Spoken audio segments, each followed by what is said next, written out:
Hi, I'm Guy Golan from University of South Florida. I want to give you a little bit of background about the third person effect and its underlying mechanisms and so on. As we previously discussed, the third person effect is one of the most researched and well-published theories or theoretical frameworks used in mass communication scholarship. And what we really like about the theory is that while it's been around for a long time, the body of literature on it continues to grow and expand. We're learning more and more every year with new research coming out from different perspectives. At the most basic level, the fundamental hypothesis of the third person effect is that people will perceive media content that is socially undesirable to have more influence on other people than it does on themselves. So in a classic sense of third person effect, people, you ask them, are you influenced by pornography or by cigarette advertising or by gambling advertising? And people say, well, I'm not really influenced by it, but other people are much more influenced, right? So this component of the third person effect is referred to as third person perceptions, right? This is a perceptual component of the third person effect. And this hypothesis has been tested across nations, across cultures, across probably 50 or 60 case studies, again, ranging from alcohol, tobacco, advertising, hip-hop, misogynistic hip-hop, music, Y2K virus back in 2000s, for those of you who remember that, Holocaust denial. I mean, there's so many case studies, and again, over and over, the third-person perceptual component holds water, stands. People tend to overestimate influence on others than on themselves.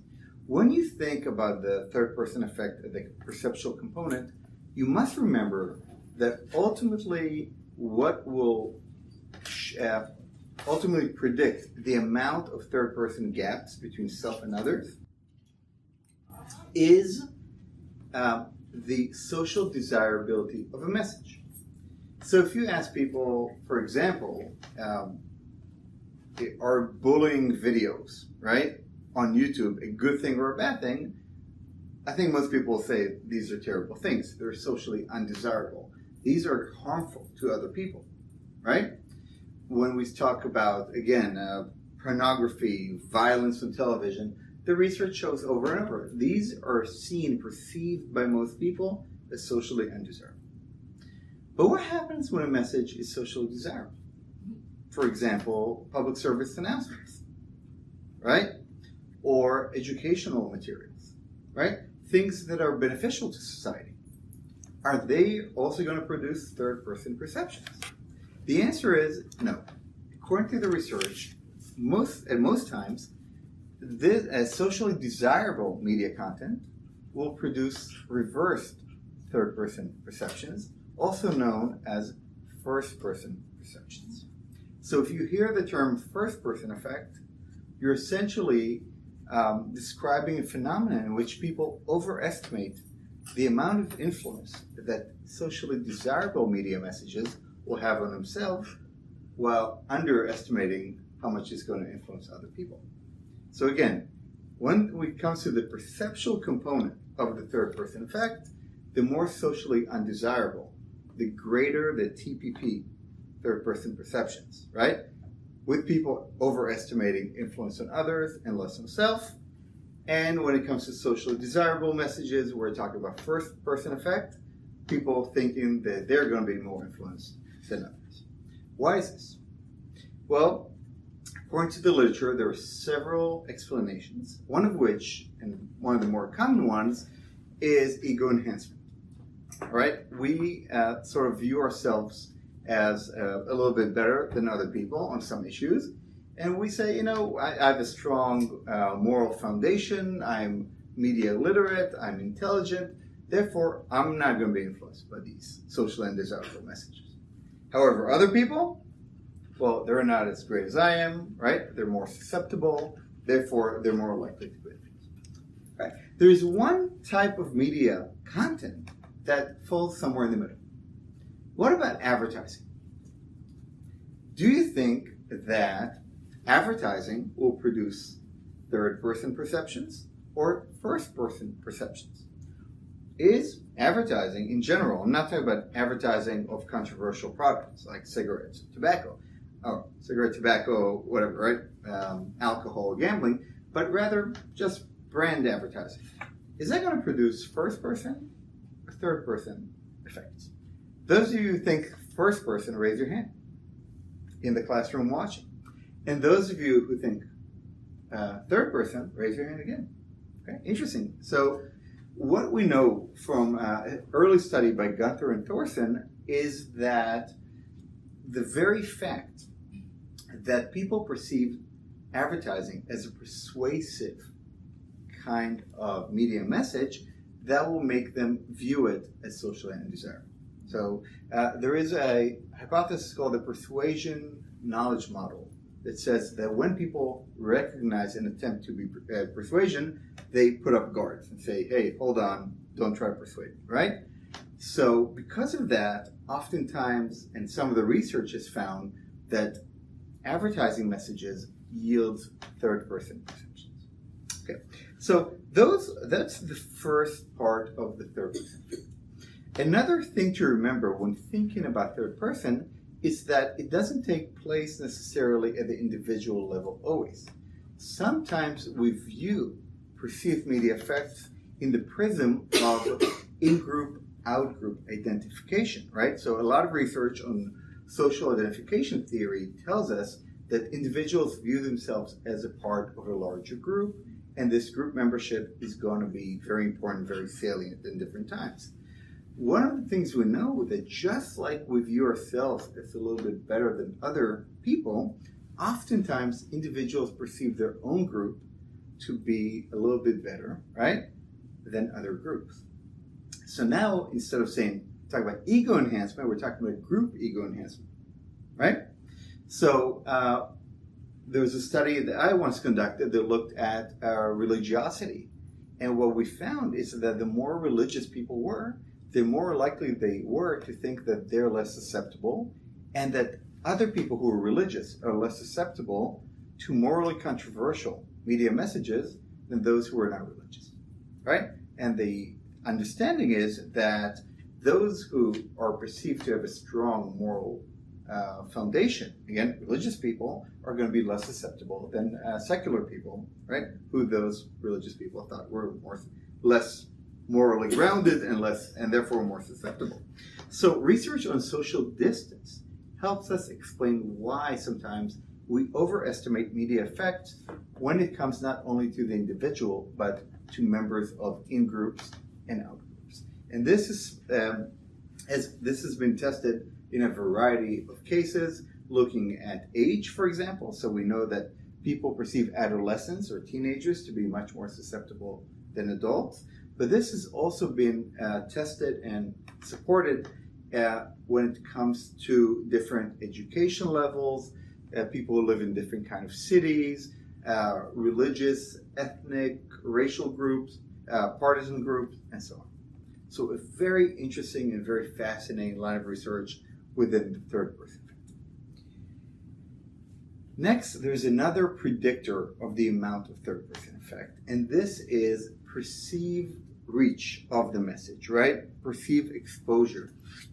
We often think that some groups or some individuals are going to be more likely to see a media message than others, right? So for example, if you look at violent video gaming, it's very likely that most of us will perceive teenagers to be more likely to be exposed to the message, therefore more likely to be susceptible to those kind of messages.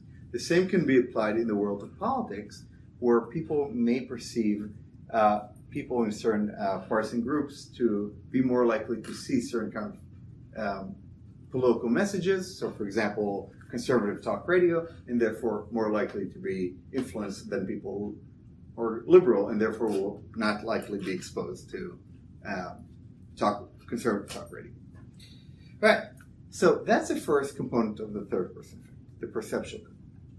But next comes the very, very interesting and actively developing line of research called research on the behavioral component of the third person effect. And research on behavioral component asks the big question, and that is, so what? So what if I'm going to overestimate media effects on others, right? So what if there is a perceptual gap between self and other groups, in-group and out-group? And the answer is that perceived media influence has real-life consequences. This actually opened the door to a new theoretical stream presented by Al Gunther, known as the influence of presumed media influence, a very interesting line of research that's very much developing. There are three key consequences to third-person or third-person perceptions.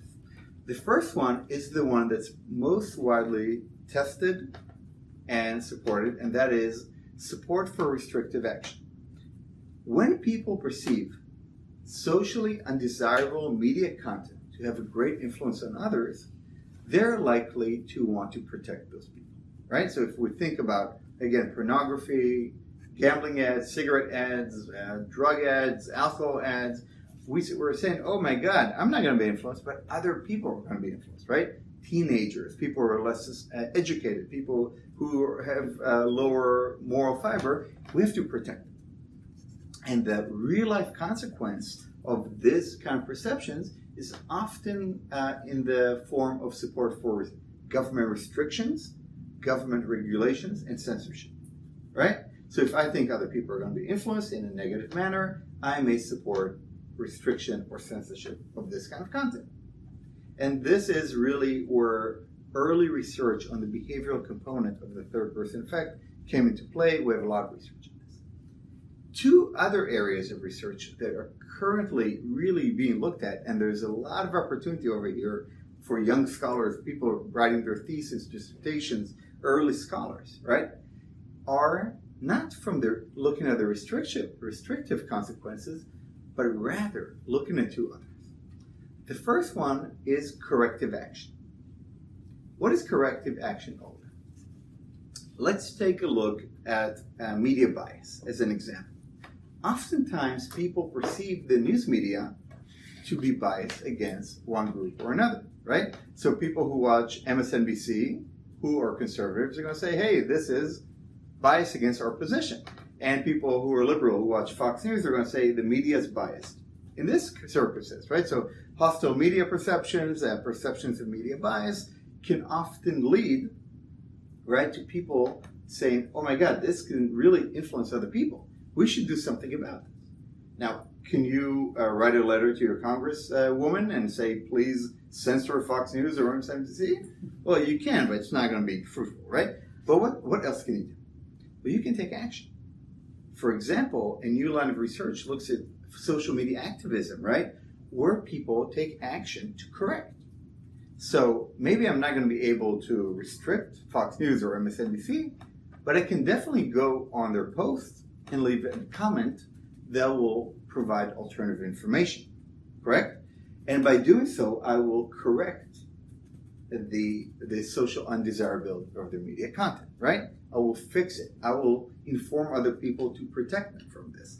So if I perceive, for example, fake news out there, right? I may be able to create content that will counter the fake news or identify the fake news source, right?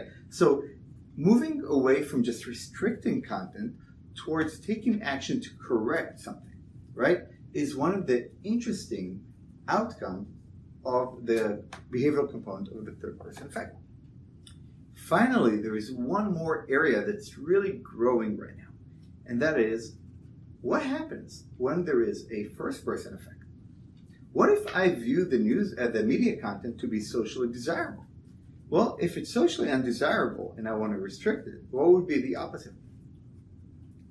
Perhaps I would like to promote it, right? So if I see a video that is really wonderful, that will make the world better. For example, philanthropy video, fundraising video, a deeply emotionally, video to help children, help the needy, help the poor, right? And I'm like, wow, this is wonderful. Let's spread this around.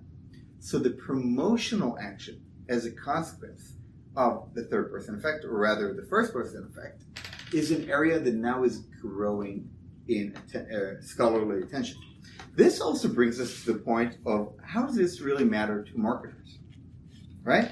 If we can demonstrate as advertisers, as public relation practitioners, as marketers, to audiences, that this perceived information, right, can have a strong influence on individuals, right? These perceived influence may yield promotional consequences, right? So if I watch a video, I'm like, I'm going to be influenced by this. Most other people may not be as influenced as I am, but they should be.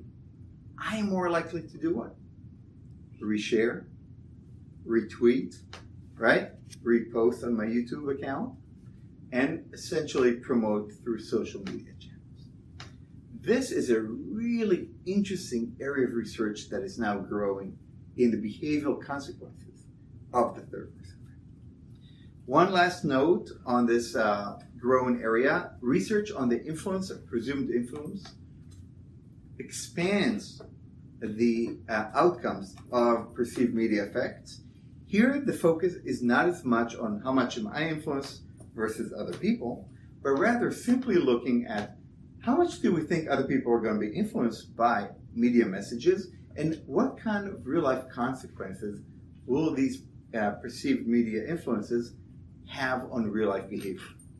And we have seen that such perceptions may have such consequences as the willingness of scientists, for example, and academics to appear in news media